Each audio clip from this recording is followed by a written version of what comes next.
Hello everyone, আসসালামু আলাইকুম। Welcome to my channel Saima's kitchen. আজ আমি আপনাদের সাথে খুবই সিম্পলভাবে হাঁসের মাংসের রেসিপি শেয়ার করব। এখানে নিয়ে নিয়েছি একটা দেশি হাঁস।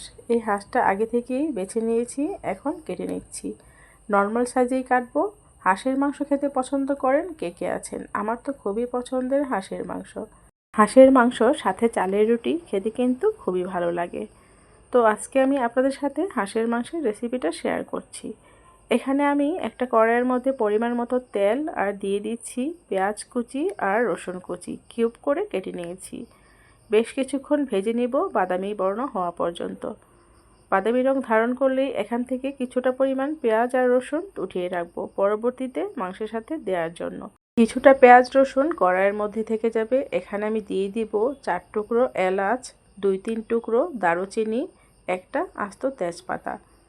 দিয়ে দিব আদা বাটা আর রসুন বাটা। এখানে আমি 1 টেবিল চামচ আদা বাটা দিয়েছি আর 1 চামচের পরিমাণ রসুন বাটা দিয়েছি।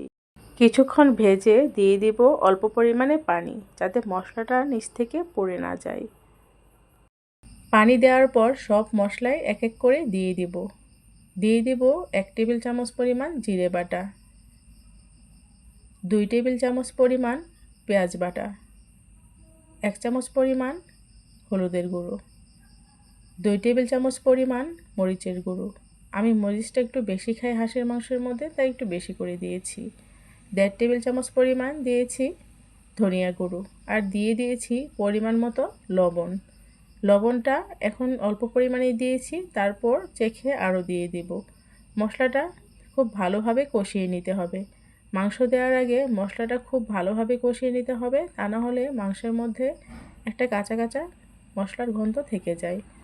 আর এখানে আমি হাঁসের মাংস নিয়ে নিয়েছি। একটা আস্ত হাঁসের সবটুকু মাংসই আমি এখানে নিয়ে নিয়েছি। দিয়ে দিচ্ছি হাঁসের মাংস। মাংসটা দিয়ে ভালোভাবে মশলার সাথে নেড়েচেড়ে মিশিয়ে নেব। আর এখন আমি কোনো ধরনের পানি ব্যবহার করব না। এই মশলার সাথে মাংসটা কষিয়ে ঢাকনার সাহায্যে ঢেকে দিব। এই মাংস থেকে অনেকটা পরিমাণ পানি উঠবে আর আমি চেষ্টা করব মাংসটা রান্নার সময় কোনো রকম পানি ছাড়া মাংস থেকে যে পানিটা উঠবে সেই পানিতেই মাংসটা সেদ্ধ করে নিতে। ঢাকনা দিয়ে ঢেকে দিয়ে কিছুক্ষণ অপেক্ষা করব। ঢাকনা খুলে কিছুক্ষণ পর আবারও নেড়েচেড়ে দিব। এখনই পানি উঠতে শুরু করেছে।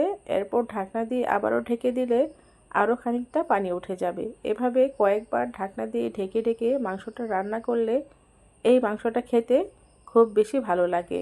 এখন মাংসগুলোতে অনেকটাই পানি উঠে গেছে, আর ঢাকনা দিয়ে ঢাকবো না। এই পানিটুকু আমি এখন টানিয়ে নেব। এর পরবর্তীতে আমি কিছুটা গরম পানি ব্যবহার করে পুরো রান্নাটাই শেষ করে নিব। মাংসের কালারটা অনেকটাই চেঞ্জ হয়ে এসেছে। এখন আমি অল্প পরিমাণে পানি দিচ্ছি। এই পানিতেই পুরো রান্নাটা হয়ে যাবে। এই পানিটা শুধু আমি ঝোলের জন্য দিচ্ছি। অল্প অল্প ঝোল থাকলে হাঁসের মাংস খেতে অনেকটাই ভালো লাগে। একদম শুকিয়ে ফেললে খেতে তেমন একটা ভালো লাগবে না। রান্নার শেষ পর্যায়ে আগে থেকে ভেজে রাখা পেঁয়াজ রসুন দিয়ে দিয়েছি 1 চামচ পরিমাণ গরম মশলার গুঁড়ো। এই ভিডিওটুকু আমার স্কিপ হয়ে গেছে, সবাই ক্ষমার দৃষ্টিতে দেখবেন। মাংসটা প্রায় হয়ে এসেছে, এখন সার্ভ করে নেব। কেমন লাগলো আজকে আমার হাঁসের মাংসের রেসিপিটি? এমনভাবে হাঁসের মাংস রান্না করে ভাত আর রুটির সাথে খেতে কিন্তু ভীষণ ভালো লাগে। ভিডিওটি কেমন লেগেছে তা অবশ্যই কমেন্ট করে জানিয়ে যাবেন। রেসিপিটি ভালো লাগলে অবশ্যই বাসায় ট্রাই করবেন। আমার চ্যানেলটিকে সাবস্ক্রাইব করে আমার পাশেই থাকবেন। আল্লাহ হাফেজ।